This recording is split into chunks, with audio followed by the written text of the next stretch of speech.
Charting Toward Intimacy covers mature topics. Listener discretion is advised. Nutrition plays a huge role in every aspect of our life, but particularly in sexual health. Today we have Ginny Noce on joining us to share some amazing tips and wisdom on how nutrition plays into men's sexual health issues, things like erectile dysfunction and infertility. I am so excited to share this interview with you. Welcome to Charting Toward Intimacy, the sex and intimacy podcast for Catholic women. My name is Ellen Holloway. I am a Catholic speaker and coach who specializes in sex and marital intimacy, and I am on a mission to help you actually enjoy and desire good, holy sex with your spouse. Let's jump into the episode. All right. Welcome, Ginny, to the podcast. I am so excited to be here, Ellen. I'm just so excited for this conversation. This is a topic that I know very little about.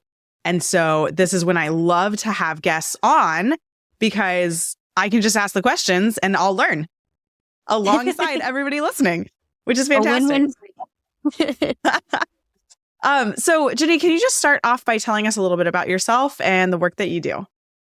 Yeah, so I am a registered nurse and a fertility awareness instructor with a master's degree in nutrition.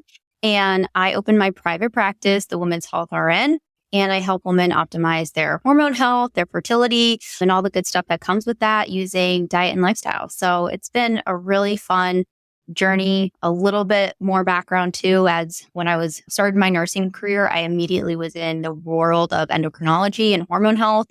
And I just found there was a really lack of connecting that with diet and lifestyle. And so that's what made me get my master's degree, become a fertility awareness instructor.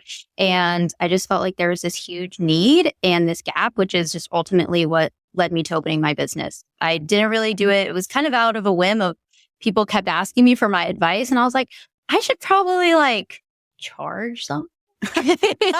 At some point, I was like, okay, I can't, apparently I'm decent at this. And then, it's been a super fun journey since then. And I'm also a mom of 2 little girls. I have a 3-year-old and a 9-month-old and a physical therapist husband. So we're definitely the medical field kind of people. So that's what I do and what I love to do. I love it. And it's so important. And anybody who has listened to this podcast for a while, especially lately, has heard me say my 3 really important pillars when it comes to sex and intimacy is sleeping, eating, and stress management. And we're going to be talking about some of those things in a much more, I'm excited. So can we just kind of start off with an overview of what role does nutrition play overall in sex and intimacy? I think no, I'm a really nuanced person. I'm going to say that right off the bat. So I think for a lot of people, it is going to help a ton. I think it's going to play a really big role because your diet and your nutrition is going to set a lot of the stage for your hormone health. And hormones do play a role in our libido. So if you are messing with your hormones at all, that can definitely mess with your libido. But also nutrition is a way of making our body feel safe. If we're lacking nutrients, if we're skipping meals, that can definitely stress out our nervous system. And then, you'll probably talk a ton about this is, your nervous system is going to play also a huge role in your libido and sexual health as well. So it has a dual role of just impacting our hormones, that really physiological level. And then it's really is also going to impact our nervous system a ton. So it would definitely be like you said, it's one of your top things too. Eating is huge. Just not even skipping meals is number 1, but also having a really solid nutrition is really going to set the stage for a nice, healthy libido, sexual health. Absolutely. I love what you said about safety because we talk a lot about that from the mental side of things that especially for us women, it is vital to feel safe in order for us to even have the possibility of being aroused. But then on a more physiological side, it makes perfect sense that our body needs to feel safe. And I've talked about this before too, when it comes to stress and the way that we eat affects our stress, right? When it comes to stress, sex is not a stress response for women. It is for men, because when men are highly stressed, like thinking they're going to die, like biologically, they want to continue the population. But when women are highly stressed, they biologically don't want to get pregnant because that's going to make it harder to stay alive. So anyway, I just love that you mentioned safety there, because that's so big. I think it's so huge. With my clients, I have a huge, I have some pre-recorded modules, and I have these stress buckets and what your body is perceiving as stress. Because, right, there's so much that we think of you're mentally stressed, your job is stressful. Absolutely. That's all true. Your kids are all true.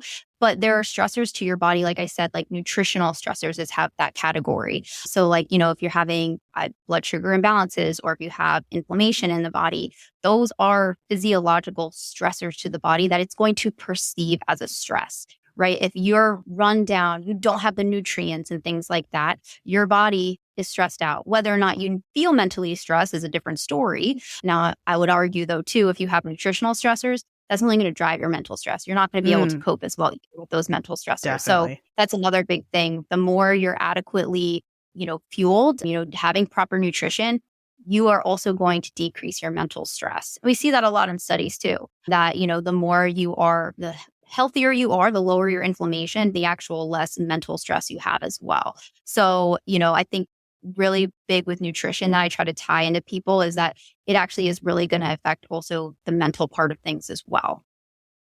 Love that. Oh my gosh. Okay, so we're going to shift a little bit in here, because you probably read the topic of this episode and you're like, wait a second, they haven't talked about this at all yet. But we're going to shift a little bit into men's sexual health, actually, because we talk a lot on the women's side on this podcast. And that's mainly because that's my area of expertise. But we want to talk about how lifestyle and nutrition affects men's sexual health. So I'm just going to let you take it away. Oh, yeah. So I want to first also say, because you're I said, I'm a women's health nurse. What? I'm an expert. Why are we talking about men's stuff? Yeah.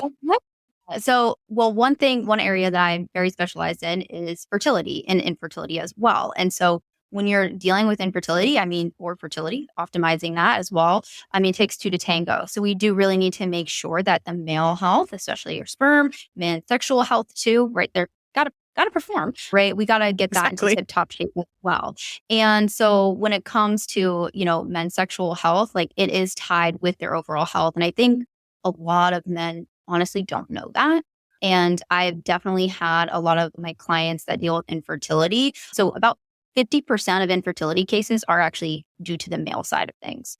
So like I said, just when I'm thinking, I have to specialize in that area. If I'm going to specialize in infertility as well, I've got to be up to date on what's going on with the men's health. And so, a lot of them too, I have found is that a lot of them have some sort of possibly erectile dysfunction. And now, right, that can also due to the mental load of, trying to perform under pressure when you're trying to conceive. But I do often find there's a lot of underlying health issues. And if we think about this really physiologically, we really need to have optimal blood flow going down there, for things to happen correctly. And so if you have things like inflammation that I mentioned, or blood sugar imbalances that are triggering inflammation, not optimal nutrient status, that is going to directly impact your sexual health and can lead to things like erectile dysfunction. And this is why too, we see a lot of sexual health problem in men being accompanied in those with cardiovascular disease, type 2 diabetes, and those types of things. You see them coincide because a lot of those underlying dysfunction. And of course, nutrition, diet, and lifestyle are going to be foundational for really optimizing sexual health, in my opinion. Absolutely. And I love that because I think a lot of times we'll see performance anxiety as only a mental thing. We'll be like, oh, it's all this mental pressure, which it's not wrong that it's a mental thing that we need to deal with. And we need to take that mental pressure off. But we as humans are body soul unions. We know that that's how we are created, and we're individual in that beautiful union of body and soul that we have. And so it makes perfect sense that any issue that we're dealing with is going to be multifaceted. It's going to have these two sides of some kind of a soul, more mental or heart or spiritual side to it. And then it's also going to have some physical aspects to it. And so we got to hit these problems from both sides. So I love what you were saying there. Yeah. And I think too, like, again, with like the mental health side of things, that I always think just like, how is your diet, nutrition, like overall health impacting that side of things? So I always think of it as like, are you more prone to also anxiety and stress when your nutrition isn't right? So, that's kind of, I always like walking with my clients of like, let's build your stress resiliency. So maybe you're in a situation like, that if you were super stressed and it would lead to like issues, like, in this sexual men's case of like, lead to issues in bed because you're like so stressed about work. Well, maybe if we've improved your diet and lifestyle, we build your resiliency so you're not as prone to have an issue with that, if that makes sense. So, it's awesome. When we say, diet and lifestyle is like not like, fix for mental stress. Like, you're not going to get rid of it, but you can build your body's resiliency to it. And I think that's almost like hopeful, because when we just are like, hey, decrease your stress, it's almost more stressful. Right? Yeah, right. I'm like, please stop telling me to be stressed, because that's not helpful for me, right? Like my fertility clients, when they're like, hey, just stop trying and you'll get pregnant. They're like, thank you for that really great advice. Like, yeah, thanks so much. Yeah. So it's like, let's build that stress resiliency and kind of think of it that way, so that you're not trying to get rid of every stressor in your life, but you're building your ability to cope. Absolutely. I feel like I've heard it, build this kind of like image in your head of kind of like a piggy bank. And when you're stressed, you're taking out of the piggy bank of the resources that your body has. You're using energy to be stressed. And if your piggy bank is really empty because you never eat breakfast, and, especially like as a man, like you only get like 50 grams of protein a day, and like you're like barely hanging on there, like your stress is just going to completely empty that piggy bank. But if we fill up the piggy bank, then you taking some coins out being stressed is not going to totally deplete the energy and like nutrient levels that you have. Super simplified idea, but no, but it's still really great. I also like will tell my clients about like the stress bucket. Like essentially, like we kind of want to have a drain in that bucket. And so even though like you're filling it up, we want to make sure you have a drain that's going really well. And so the better you have like your nutrition, your sleep, right? That's a better drain in your stress bucket, so that even though you're filling it, it's not going to overflow because you have some of it draining out essentially. So I love that too. And, just also too with like men's health, I think also too with men, they're like, you have to be able to cope with stress. Like, and you should also be able to like go through the day and not eat and like just be fine. Like, you got to be men, like, you got to eat your meat and eggs, just like, it's just seeing that with like my clients' partners, it's like, like we kind of do need like a little bit of that feminine touch, the little feminine energy to your diet and lifestyle, to get you feeling better. And they're, so less apt to complain about symptoms or, especially in the sexual health department, because in men, that's a lot of their identity, right? So I do find sometimes like I've had several sessions with clients, and then finally like 5 sessions in, they're like, yeah, so this has been like a struggle for me. And I'm like, why didn't you tell me that? Like 5 sessions. Why weren't we talking about that in session 1? Yeah. Like, like exactly. I'm like, this is a really big, part of things. So, just that too, is that whole conversation, being able to have the conversation is really hard as well for men. Absolutely. Yeah. Yeah. I mean, it can just really feel cutting to your own identity. I think there's plenty of things on the women's side that I can think of just like that, you don't want to talk about because it's like, oh, but I'm supposed to be able to handle this. We'll be back with the episode in just a minute. Let me ask you a quick question. Does sex just kind of suck? Or maybe you and your husband are just always arguing about sex? Maybe you feel like your libido has disappeared, or it takes you too long to get aroused, or you just really don't like sex that much and you're ready for that to not be an issue in your life anymore. If that sounds like you, then you need the Catholic Sex Course for Women. In this course, we dive into the 5 pillars of married sex, and I help you actually finally have the sex life that you have dreamed of. Sex is so good. It is so holy, and you deserve to actually enjoy and find pleasure in your sex life. Check out the Catholic Sex Course for Women at vinesinfullbloom.com/Catholic sex, or click the link in the show notes. So what would you say would be the top couple of tips that you have for men looking to improve sexual function? Top things would be to improve antioxidant status. So one big thing is increasing, it's called nitric oxide. And you know how, the drug Viagra, right? One of its main ways that it works is that it increases nitric oxide, and that's increasing that blood flow. So, if we get the results of that. So we can actually improve naturally nitric oxide in the body. And that is going to play a really big role in improving sexual function. And so antioxidants, we can get these through food, are going to be natural ways to increase nitric oxide.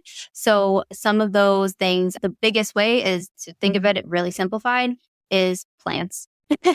And Plants. most men not eating enough plants. And so specifically fruits and vegetables. So some of my favorite vegetables are going to be dark leafy greens like our spinach, kale, arugula, our cruciferous vegetables, which are like broccoli, Brussels sprouts, cauliflower. And then fruits, especially those really rich in vitamin C, like berries, and then citrus fruits. I said fruits. Okay. Citrus fruits being like orange, grapefruit, kiwis, and then also anything very dark pigmented. They're called polyphenols, compounds that are in food. So just think of things that are really rich and dark pigmented, like matcha, like green tea, has that really deep pigment. So those are going to have polyphenols, avocados, extra virgin olive oil. So those are going to be some really great ways to increase that nitric oxide.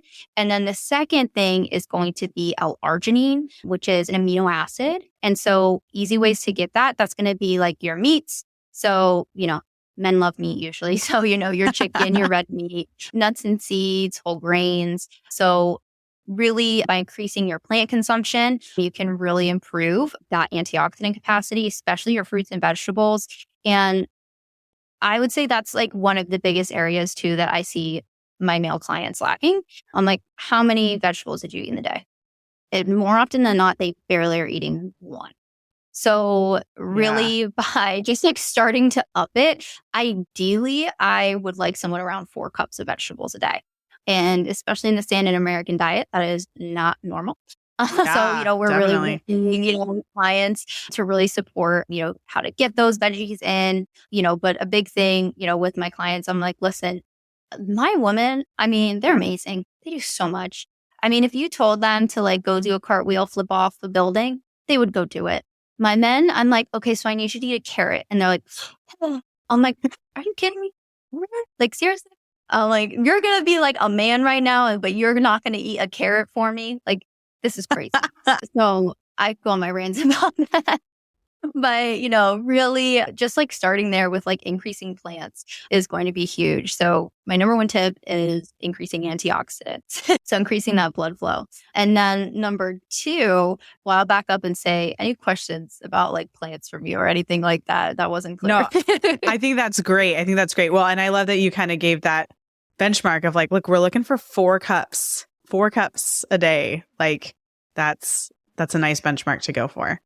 Yeah. And another simplified way is trying to at least in 2 meals a day, having about half your plate being vegetables.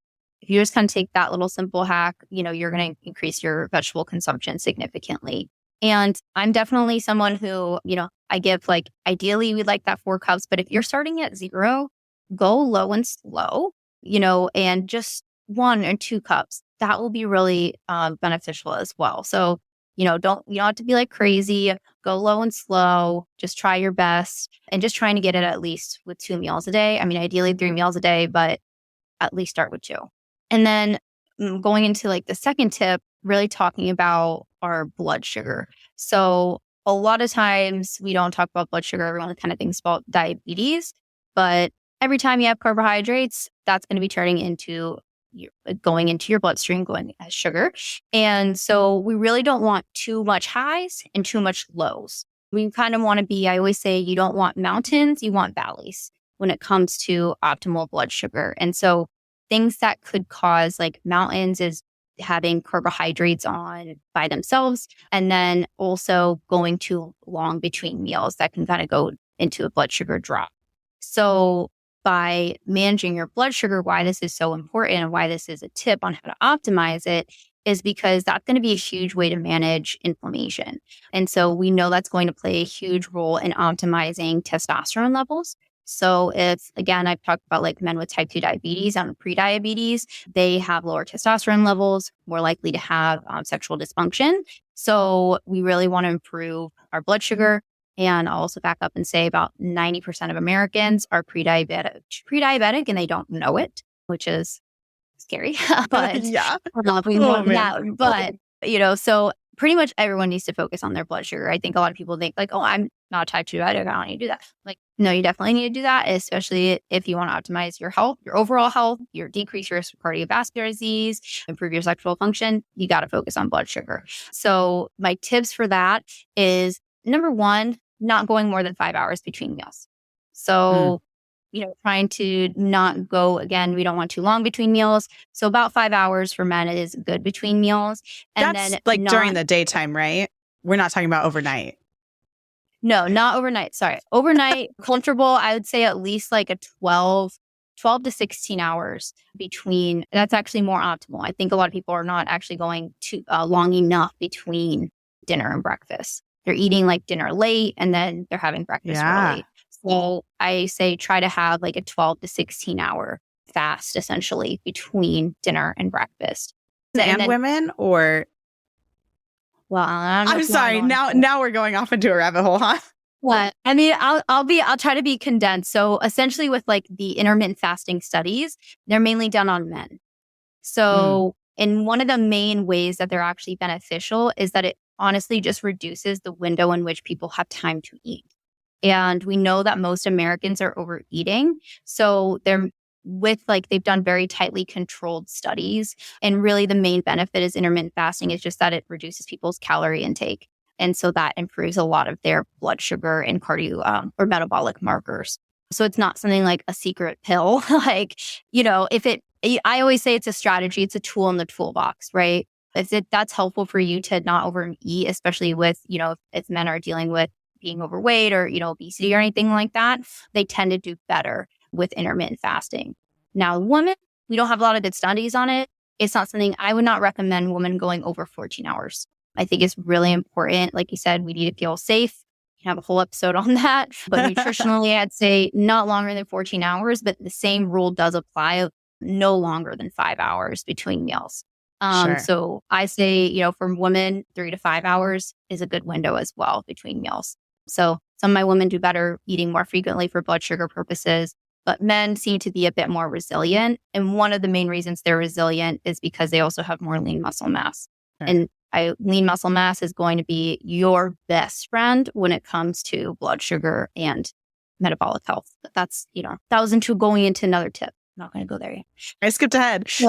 No, you're okay. So with blood sugar, not going more than 5 hours between meals. And then one of the biggest things, always pair your carbohydrates with a protein source.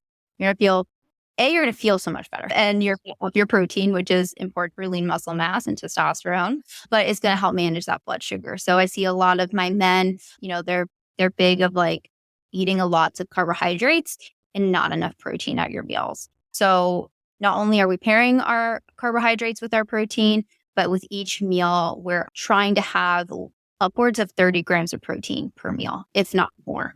But at least I would say a minimum 30 grams for most men. So typically we want in like a daily intake around 0.8 to 1 pound or 0.8 to 1 gram per pound of lean body mass. So for men, that's going to really have high protein. And 9 times out of 10, a lot of men are not meeting their protein goals. So far with like our 2 tips, I would say, we're talking about antioxidants or plants.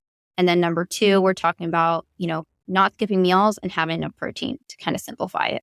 So those 2 tips. Go back, questions about blood sugar if anything wasn't clear. No, that's great. That's great. Do you have a few more tips or do you want to move on to our last question?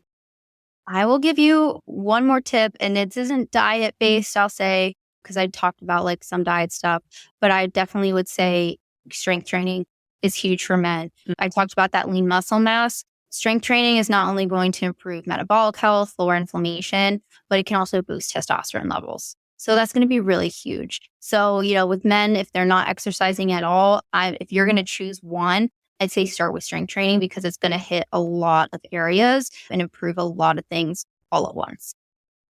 Awesome. I love it.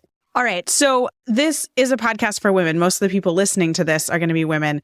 Although I think a lot of wives listening might be like, oh, dear husband, this is the episode for you to listen to, which is fantastic. But the last question that I want to ask is, what is one thing that the women listening to this podcast can do to support their husbands in making these necessary lifestyle changes?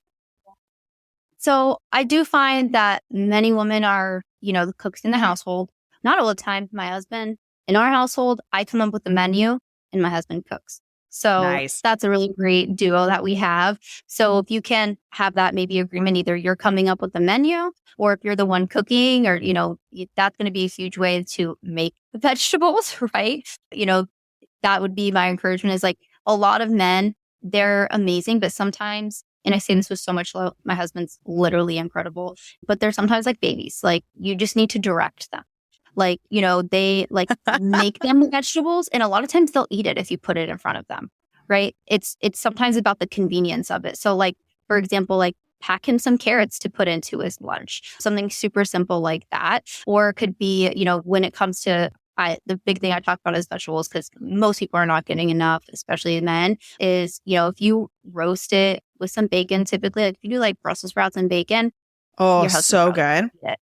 Yeah. Mm-hmm. Like you can make them good. Probably don't like boil your vegetables. Like I'd probably say nice saute, garlic, pepper, onion, very good. Or if you're roasting them, definitely like season with garlic, salt. Like I said, you could add some bacon if it's more palatable. So I'd say first, if you can control the cooking, and that would be like my number one. And then number two, like especially with like working out and like exercise, I would say, one of the biggest things you can do is sometimes it's hard to start, but if they do a workout, being like, that's so awesome. Like being very like encouraging of it. Like, men, you can be like, babe, you look great. Like that was really attractive that you did that. Right. And yes. I bet they'll do it again. Like, they're definitely more men I feel like are kind of the words of affirmation, so being very encouraging instead of, kind of nagging. Like you don't want to be their mom about it.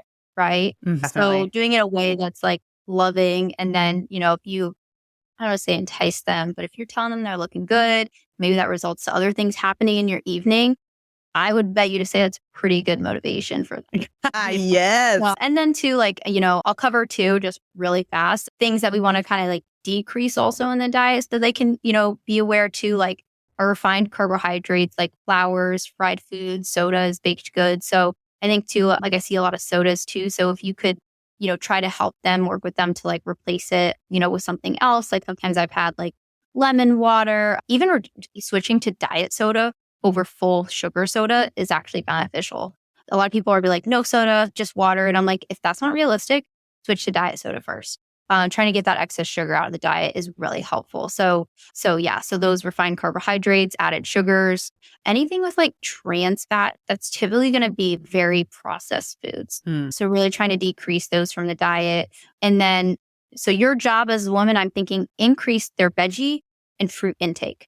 And kind of coming up, I actually just sat down last night, literally with my husband, because I was like, we realized he has very low fiber in his diet right now. And so we were like brainstorming. I'm like, honey, we really need to increase your fiber. Like, how can we do this? So I sat down with him. I was like, okay, name me some fruits that you like. And I was like, okay, in your bag, like when we go to work, like, can you take a baggie of carrots? Can you take an apple and have that as like a side to your meal? Just kind of like help them sit down and realize like, what do they need and kind of help them assess it. Like, help them list it out. Like, honey, what do you like to eat? And then be like, okay, cool. Like, how can we make this happen? So that's kind of how, I personally do it. And then that's how like I'll do it with my clients. I'm like, what do you like? Because sometimes, or like sneaking like I always like sneak like spinach or dark leafy greens inside a smoothie or in eggs. Yeah. So it's something else we do, like always cooking it in something, because 9 times out of 10, they're not just going to have a salad. And that's not really going to fill a man up. It's not like a salad's not the best. So either sneaking it in. So hopefully those are some practical tips, and then hyping them up. When they do these things, it's probably also going to look more attractive. Like I always find like when the other spouse is taking care of their health, it's so attractive, because that means they're optimizing their sexual health. They're looking better. They're feeling better. They're probably in a better mood. Like your household is going to be so much happier the better you focus on your diet. Like 9 times out of 10, I would say probably like 10 out of 10 times. I love that. Oh my gosh. That's so helpful. And just from both sides, right? Like us women, if we're focusing on our nutrition as well. Ginny, thank you so much for coming on the podcast and sharing all of this wisdom. I think we're going to have you back on and talk about things from the women's side too, because I've got more questions. I'm sure people listening have more questions. So maybe in a couple of months, we'll have you back on the podcast. Yeah. You get this baby out. Yeah. And then we'll chat again. I need to have a baby first, and then you come back on. I love it. Well, hopefully I'm not having a baby again. No, just we'll see what God has in plan. But no, it was so lovely. I could talk about this stuff like all day long. So you just let me know the time and place. Awesome. Thanks so much for listening. If you are not already following us on Instagram, be sure to check us out at Charting Toward Intimacy. And if you listen to podcasts on a platform that gives you the option to rate or review, we'd love for you to do that, because it helps us spread the word about the podcast. If you ever have questions, comments, or episode topic ideas, please reach out to us. We love to hear from you. You can reach out on Instagram or send us an email. Our email is in the show notes. Until next time.